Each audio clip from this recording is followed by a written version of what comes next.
Olá, boa tarde para você. Hoje é segunda-feira, mais uma semana que está começando. Hoje é dia 19 de abril. Vamos aos destaques de hoje. Pai e filho vítimas de explosão no bairro das Rocas não resistem aos ferimentos e morrem no mesmo dia. Doses de Coronavac acabam mais uma vez em Natal. Procura no fim de semana foi grande e hoje de manhã as menos de 1.000 doses restantes já tinham sido usadas. Pacientes graves precisam ser transferidos do hospital de campanha de Natal após queda de energia. 30 médicos já perderam a vida para a Covid-19 desde o início da pandemia, só aqui no Rio Grande do Norte. Região Seridó registra queda na taxa de ocupação de leitos críticos de Covid.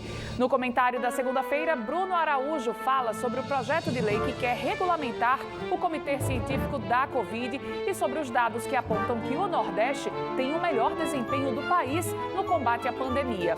Você também vai ver que as obras do Protransporte devem ser retomadas até o final deste mês na Zona Norte de Natal.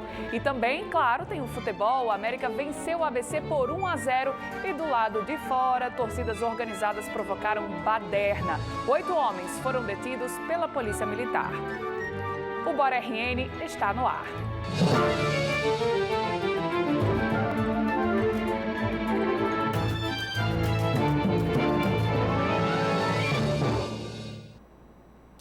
Dois homens, pai e filho, atingidos pela explosão no bairro das Rocas, que estavam internados desde a semana passada, morreram no hospital. O ITEP ainda está investigando a causa do acidente que atingiu 6 pessoas no dia 9 de abril. Pai e filho vítimas da explosão do dia 9 de abril nas Rocas, em Natal, que estavam em estado grave, não resistiram. Adriano Souza da Silva, de 28 anos, e o pai, Antônio José da Silva, de 53, estavam internados no Hospital Valfredo Gurgel há uma semana e morreram com poucas horas de intervalo na noite da sexta-feira. Primeiro o filho, depois o pai. A causa da explosão do imóvel ainda está sendo investigada pelo ITEP. A suspeita é de que tenha acontecido um vazamento de gás. A equipe de perícia, ela fez a coleta de um fogão no local, bem como uma mangueira de conexão do fogão e de um botijão de gás GLP de 13 quilos. O típico botijão de cozinha, certo? De acordo com depoimentos de vizinhos e moradores do local, eles sentiram um forte cheiro de gás em momentos anteriores, no caso, à noite anterior à explosão, nas vizinhanças, certo? Então, a equipe fez essa coleta desse material, do botijão, mangueira e fogão, para fazer as análises e verificar a situação desse tipo de equipamento, tanto inspeção visual, na procura por danos, quanto de acordo com as normas técnicas. Os materiais foram recolhidos pelo ITEP em 10 de abril, um dia após a explosão, quando 4 imóveis atingidos foram demolidos porque ofereciam riscos de desabamento. O acidente aconteceu às 6 da manhã do dia 9, na rua São João de Deus, nas Rocas, atingindo 6 pessoas, sendo 5 da mesma família. As análises ainda estão sendo feitas, certo? Para saber o que poderia ter motivado essa explosão na região das Rocas, ok? Então, só ao final dos exames é que nós poderemos saber como foi que aconteceu essa dinâmica dessa explosão. E olha, as obras da segunda etapa do programa Protransporte na Zona Norte de Natal devem ser reiniciadas até o final deste mês. O IDEMA emitiu as licenças para a retomada do serviço, que promete melhorar o trânsito da região. Foram emitidas pelo IDEMA 2 licenças que permitem a retomada da obra do Protransporte na Zona Norte de Natal. Uma é para a execução do prolongamento da Avenida Moema Tinoco da Cunha Lima, desde o entroncamento com a Avenida Tocantinha até o encontro com a BR-101. E a outra licença é para a duplicação da Avenida Conselheiro Tristão, com início na Avenida João Medeiros Filho até o entroncamento da Avenida Tocantinha com a Avenida Moema Tinoco da Cunha Lima. As licenças têm validade de 6 anos. O IDEMA analisou todos os documentos enviados pelo DR e identificou que, para o licenciamento, as informações prestadas estavam coerentes, né?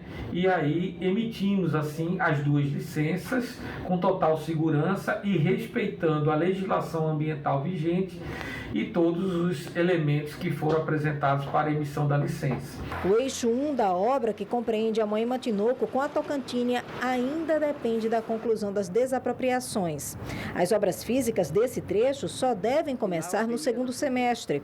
Já o eixo 2, referente a Tocantins com a Avenida das Fronteiras, deverá estar com o canteiro de obras em funcionamento nas próximas semanas, segundo o DER. Até o final de abril estamos dando início à obra. Aliás, já começamos essa semana com a retirada de uma rede de energia que atrapalhava a execução de uma alça do viaduto ali em frente à escola que tem ali junto ao viaduto das Fronteiras. Então a gente está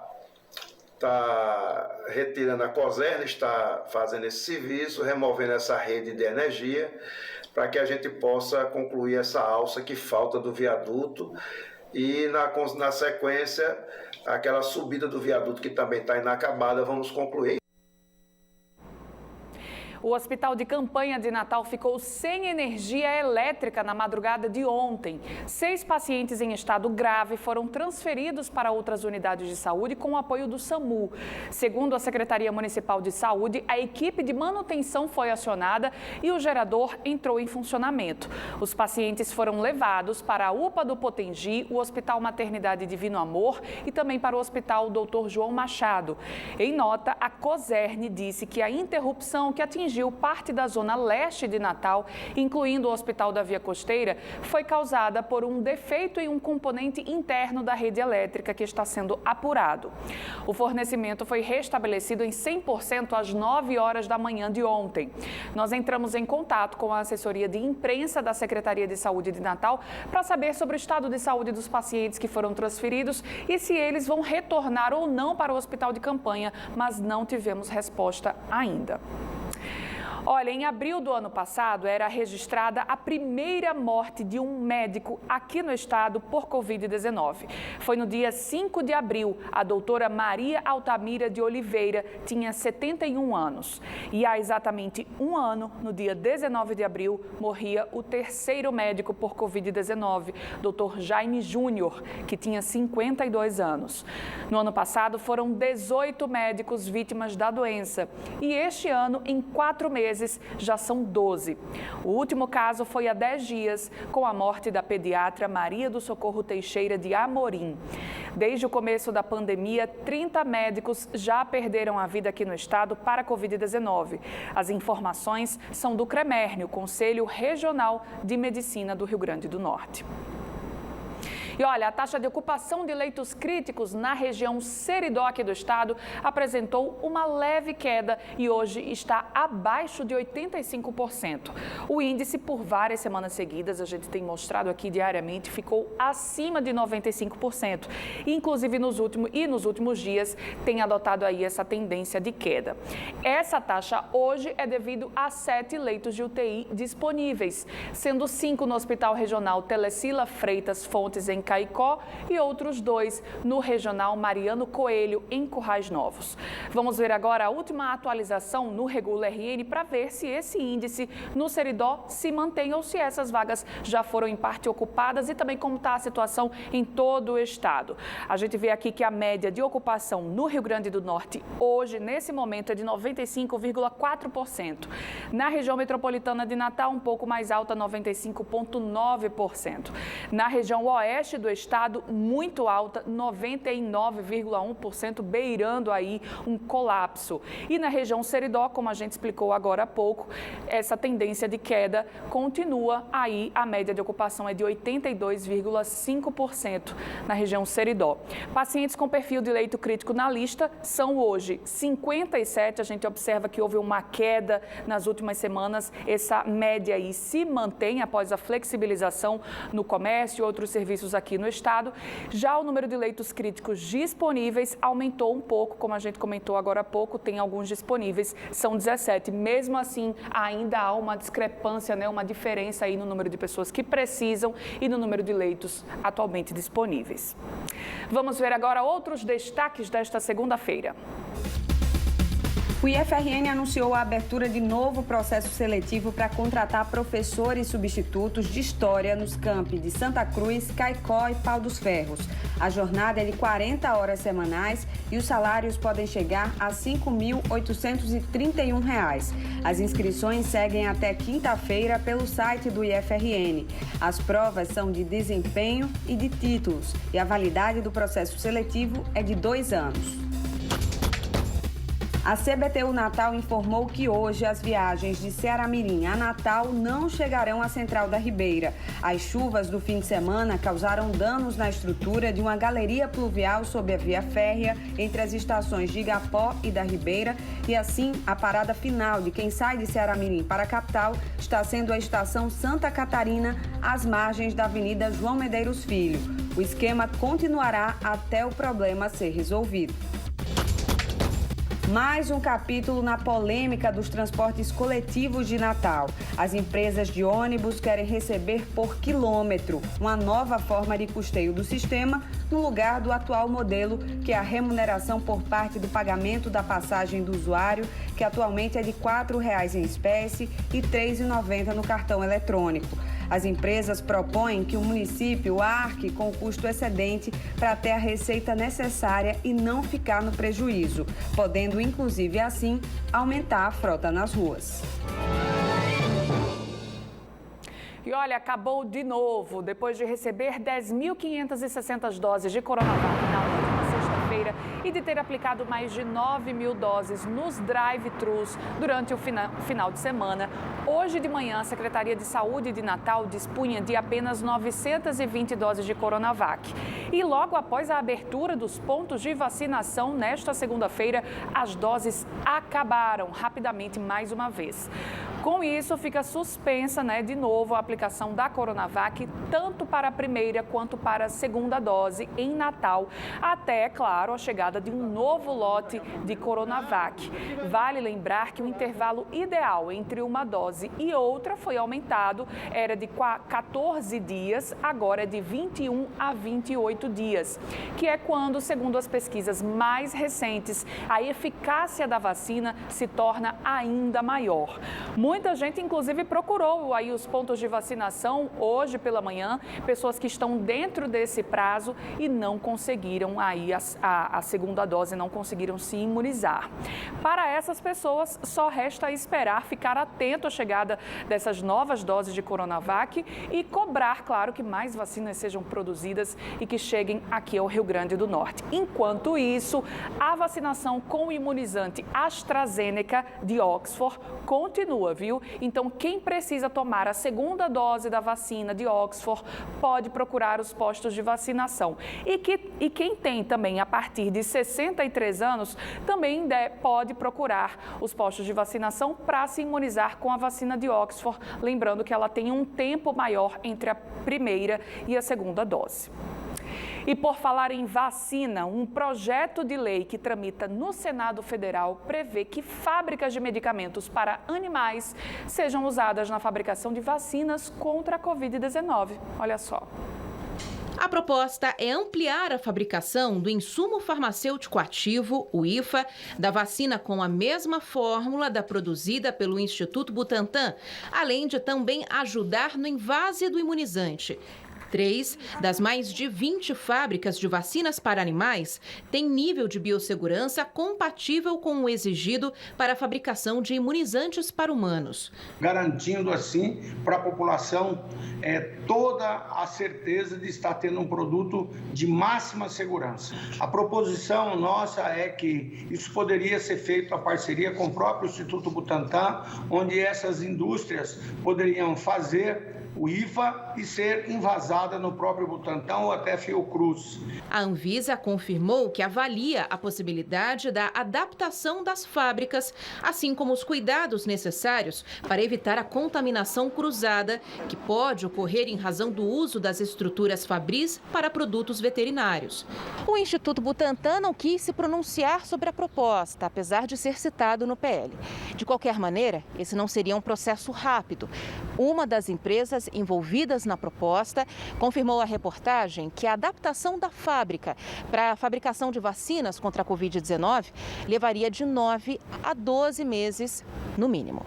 Acho que antes de utilizar capacidade produtiva de fábrica de vacina de animal, eles deviam pensar em utilizar a capacidade das fábricas de medicamentos do Brasil mesmo. Além da Fiocruz e do Butantan, tem umas 4 fábricas brasileiras com capacidade de produção de vacinas agora, já. Vamos agora fazer um intervalo. Na volta, a gente vai falar como foi o Clássico Rei deste domingo, 1º de 2021, transmitido aqui na tela da Band. O América venceu o ABC na Arena das Dunas. E ainda tem os comentários de Bruno Araújo, que está de volta ao Bora RN. Ele vai explicar para a gente um projeto que está sendo proposto sobre a formação do Comitê Científico. Não sai daí que a gente volta já já.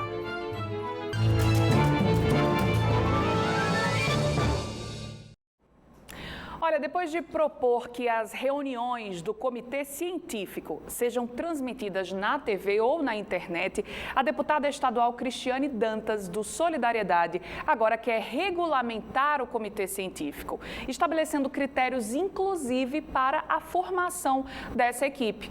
Assunto para o nosso comentário de segunda-feira com Bruno Araújo, que está de volta. Bruno, seja bem-vindo de novo. Boa tarde para você. Boa tarde, Heloísa. Boa tarde a todos os telespectadores da Band e do Bora RN. Estamos aqui para comentar esse e outros assuntos. Bruno, você acha que, sendo regulamentado esse comitê científico, isso poderia mudar na prática alguma coisa do que a gente já tem hoje, como, por exemplo, a formação, as cadeiras do comitê científico? Heloísa, antes de tudo, a gente tem que fazer uma pequena diferenciação.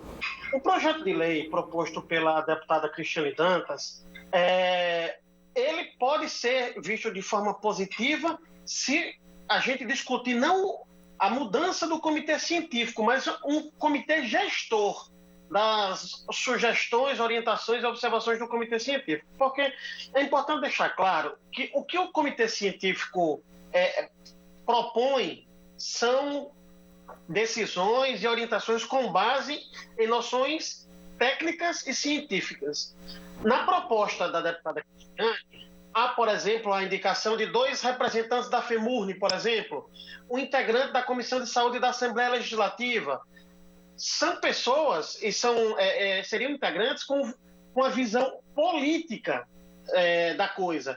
Então a gente precisa diferenciar bem o que são decisões de ordem política e o que são decisões de ordem técnica. O que, na minha opinião, deveria ser mais adequado é que, ao invés de ela propor a criação desse comitê científico com esses integrantes, ela propôs, talvez, ao governo do Estado que crie um comitê gestor mais amplo para discutir as questões relacionadas à Covid. Seria mais porque a gente corre um sério risco, Heloísa, de ver o comitê científico virar uma arena ideológica de pessoas que são a favor ou contra isso ou aquilo. E é contraproducente, pelo que a gente tem visto. Tanto é que, você disse no começo do jornal, que o Nordeste é a região com o melhor desempenho no país. E é a melhor região, em termos de desempenho no país, no combate à Covid e também na preservação de vidas, porque as decisões têm sido amparadas pelo viés científico. Se a gente politiza essas decisões, a gente corre um sério risco de começar a patinar em algo que, na medida do possível, tem dado certo, porque temos uma média menor de óbitos, temos uma média menor de infectados, de forma geral, em relação ao país e em relação às outras regiões, e isso graças às decisões que têm sido tomadas. Pois é, eu citei no início do Bora, Bruno, porque justamente você, inclusive, publicou nas redes sociais, fez um levantamento com esses dados. Queria saber como é que você chegou a essa conclusão de que o Nordeste ele tem aí os melhores níveis de combate à pandemia em relação às outras regiões do país até agora.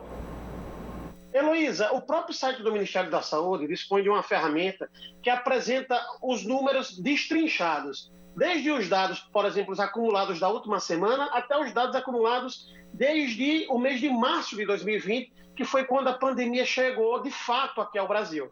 Então, eles fazem todos esses comparativos e os números em termos proporcionais quando a gente fala em mortes, em óbitos, por grupo de cada 100 mil habitantes, o Nordeste aparece numa posição de destaque positivo.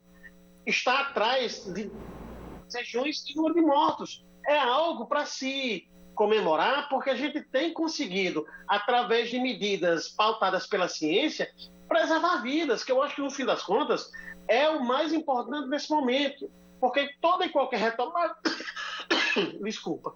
Toda e qualquer retomada passa pela preservação de vidas e pela vacina. Esse deve ser o foco básico de qualquer gestão.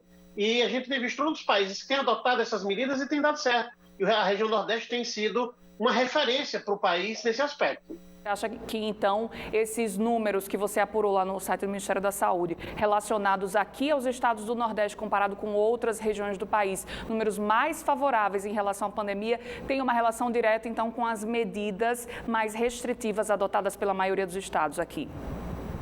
Sim. As medidas restritivas, Heloísa, as medidas de distanciamento social, a própria adoção por parte da população, não de forma majoritária, infelizmente, mas a gente tem visto grande parte da população, sim, ter os cuidados básicos, como usar máscara, utilizar o álcool em gel, as medidas mais acessíveis de proteção. E mesmo diante do ônus político, que é você buscar restrições, limitar o funcionamento de comércios, da prestação de serviços, diante desse cenário que é terrível para todo mundo, tem sim, isso numa opinião muito pessoal, com base no que a gente tem comparado em relação a outros estados, visto que a região Nordeste tem conseguido um resultado positivo. A ciência tem amparado as decisões e a ciência tem blindado, da forma que é possível, o Nordeste com um desempenho melhor. Mas é importante que fique claro que todos, só a vacina vai colocar fim a essa situação toda. E, infelizmente, você disse agora há pouco, antes do intervalo, que mais uma vez a gente vê Natal ter a vacinação interrompida por falta de doses. Principalmente pessoas que precisam tomar a segunda dose e hoje não têm. E é importante lembrar que existe um intervalo que determina que essa segunda dose seja aplicada. E aí fica o problema. O Ministério da Saúde, na expectativa de muitos melhores vacinas se aplicar,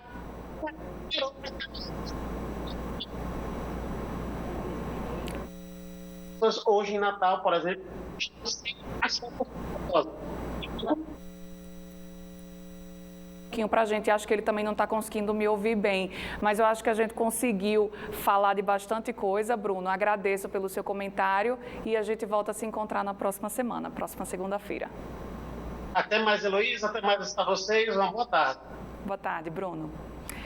Agora vamos falar de futebol, porque domingo foi de Clássico Rei na Arena das Dunas, com transmissão aqui da Band.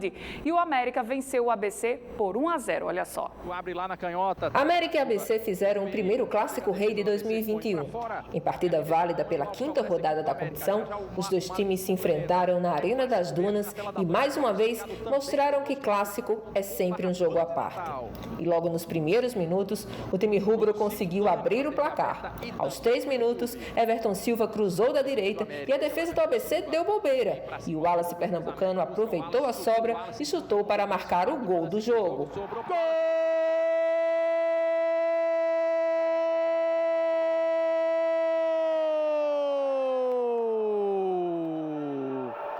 É do América, Wallace pernambucano. Em desvantagem no placar, o ABC partiu em busca do prejuízo, mas sem muito sucesso.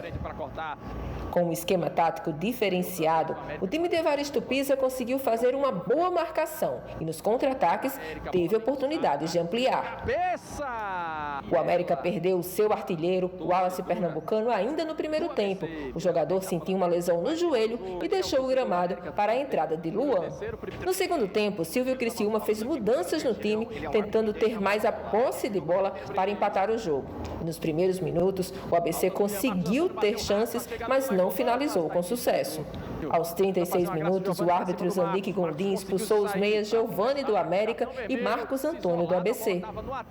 Em um clima bem tenso, o jogo seguiu, com o Alvirrubro se defendendo bem e garantindo mais 3 pontos na briga pelo título do primeiro turno do Campeonato Potiguar. É fim de jogo, é fim de papo na arena. E olha, como prometido, o Clássico Rei teve premiação para os torcedores, viu? A bola do jogo já foi sorteada, o vencedor foi o Gustavo Gama e ele vai receber a bola ao vivo hoje aqui no Brasil Urgente com Jackson Damasceno às 4 horas da tarde. E as camisas oficiais dos times de ABC e América também serão sorteadas. A promoção já está rolando, acontece lá no perfil da Band RN no Instagram, que é o @Band_, que é aquele tracinho mais embaixo, RN. O sorteio acontecerá hoje às 9 horas da noite. E olha, infelizmente o jogo não teve apenas a emoção da partida e do futebol não, né? Porque ainda no final da manhã de ontem, um grupo de torcedores de América e ABC entraram em confronto nas proximidades da Arena das Dunas. Vários vídeos circularam nas redes sociais mostrando o tumulto provocado por vândalos na BR-101 e no conjunto Potilândia. A polícia militar foi acionada, os policiais militares fizeram rondas na região e 8 homens foram detidos e levados à delegacia de plantão. O Bora RN desta segunda-feira vai ficando por aqui. Eu te espero amanhã nesse mesmo horário, 12h35, aqui na Band RN. Até lá!